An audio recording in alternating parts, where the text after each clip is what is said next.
This is an example of calculating the number of periods of the present value of ordinary annuity formula using Excel. Let's go through our example.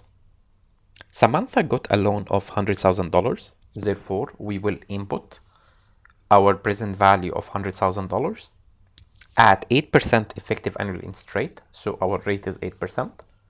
She repays annual installments of $20,000 at the end of each year. So our periodic equivalent cash flow is $20,000. How long does it take to repay the loan? Therefore, in order to calculate the number of periods, we need to use our number of periods Excel built-in function. So let's say equal NPER, open bracket, and then follow what's mentioned here in the function.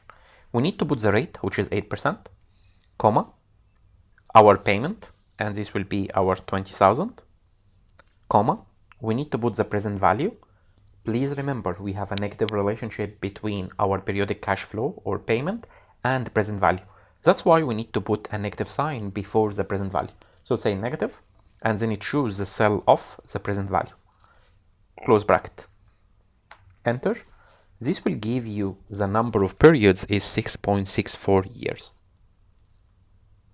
Please remember that every time we deal with the time value of money problem, our interest and time must have the same time unit.